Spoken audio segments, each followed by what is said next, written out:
K Ganesh കുമാറിൻ്റെ വകുപ്പിൽ നിന്ന് ഞെട്ടിക്കുന്ന വിവരങ്ങളാണ് പുറത്തു വരുന്നത്. ഒരു സമയത്ത് നിയമ പോരാട്ടങ്ങൾക്കൊടുവിൽ KSRTC ഏറ്റെടുത്ത സംസ്ഥാനത്തെ 240 ദേശസാൽകൃത റൂട്ടുകൾ സ്വകാര്യ മേഖലയ്ക്ക് വിട്ടുകൊടുക്കാൻ ഗൂഢനീക്കം നടക്കുന്നു.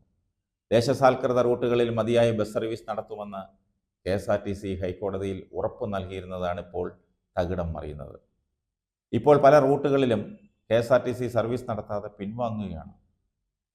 ഇക്കാര്യം ചൂണ്ടിക്കാട്ടി പ്രൈവറ്റ് ബസ് ഉടമകളുമായി ബന്ധപ്പെട്ടവർ കോടതിയെ സമീപിക്കും. കോടതിയിൽ സ്വകാര്യ ബസ്സുകളുടെ വാദങ്ങളെ എതിർക്കുന്നതിൽ KSRTC ശുഷ്കാന്തി കാട്ടുന്നില്ല. KSRTCയുടെ വക്കീലന്മാർ മിണ്ടാതിരിക്കുന്നു. യാത്രക്കാരുടെ താൽപ്പര്യം മുൻനിർത്തി സ്വകാര്യ ബസ് ഉടമകൾക്ക് അനുകൂലമായി ഉത്തരവുകളും ഉണ്ടാകുന്നു. KSRTC മാത്രം സർവീസ് നടത്തുന്ന തുലാപ്പള്ളി എറണാകുളം റൂട്ടിൽ സ്വകാര്യ ബസ്സിന് പെർമിറ്റ് ലഭിച്ചത് ഇങ്ങനെയാണെന്നാണ് പരാതി. കോട്ടയം, ഇടുക്കി, പത്തനംതിട്ട ജില്ലകളിൽ നിന്നും മലബാർ മേഖലയിലേക്കുള്ള സർവീസുകൾ മിക്കതും ദേശസാൽക്കരണത്തിൻ്റെ ഭാഗമായി KSRTCക്ക് കിട്ടിയതാണ്. ഈ മേഖലയിൽ സ്വകാര്യ ബസ്സുകൾ ലിമിറ്റഡ് ഷോപ്പ് സർവീസ് നടത്തുന്നുണ്ട്. സ്വകാര്യ ബസ്സിന് പുറമേ പോകുന്ന KSRTC ബസ്സിന് കളക്ഷൻ കുറയും, സ്വാഭാവികമാണ്. പിന്നീട് KSRTC സർവീസ് വേണ്ടെന്ന് തന്നെ വയ്ക്കും. അപ്പോൾ സ്വകാര്യ ബസ്സുകൾക്ക് ഈ റൂട്ടിൽ യഥേഷ്ടം സർവീസുകൾ നടത്താം.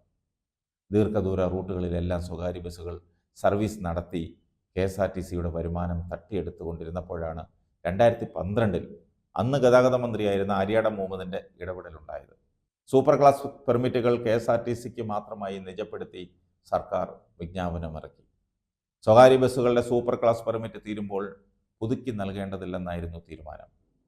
ഇതിനെതിരെ ചില സ്വകാര്യ ബസ് ഉടമകൾ സുപ്രീം കോടതി വരെ പോയി. പക്ഷേ 2015 സർക്കാർ വിജ്ഞാപനം സുപ്രീം കോടതി ശരിവെച്ച് വിധി വന്നപ്പോൾ അന്ന് ഗതാഗത മന്ത്രി തിരുവഞ്ചൂർ രാധാകൃഷ്ണനായിരുന്നു. അന്ന് ഒരുപാട് ഒച്ചപ്പാടും സമരവും ഒക്കെ ഉണ്ടായി. അതിനൊന്നും കീഴടങ്ങുന്ന ആളല്ലായിരുന്നു ആര്യാടൻ. അദ്ദേഹം ഒരു നിലപാടിൽ ഉറച്ചു നിന്നു. പക്ഷേ KSRTC ആ അവസരം വിനിയോഗിക്കുന്നതിൽ വിജയിച്ചില്ല.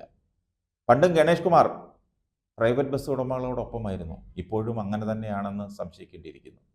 ഗണേഷ് കുമാറിൻ്റെ കുടുംബത്തിൽ തന്നെയുണ്ട് പ്രൈവറ്റ് ബസ്സുകളും ബസ് ഓണർമാരുമൊക്കെ.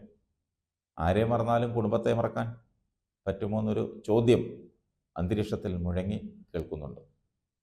വലിയ വായിൽ ആദർശമൊക്കെ തള്ളി മാധ്യമങ്ങളിൽ നിറഞ്ഞു നിൽക്കാൻ ശ്രമിക്കുന്ന ഗണേഷ് കുമാറിന് ഇങ്ങനെയൊരു മുഖം കൂടി ഉണ്ടെന്ന് അറിയാവുന്നവർ പറയും.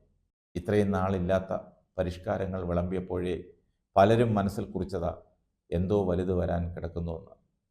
ഇപ്പോൾ ബോധ്യമായി. ഈ റൂട്ടുകളൊക്കെ പ്രൈവറ്റ് ബസ്സുകാർക്ക് കൊടുത്തിട്ട് KSRTC ബസ്സുകൾ ഷെഡിൽ കയറ്റിയിട്ടാൽ മതി. ജീവനക്കാർക്ക് സാധാരണക്കാരൻ്റെ നികുതി പണമുണ്ടല്ലോ ശമ്പളം കൊടുക്കാൻ.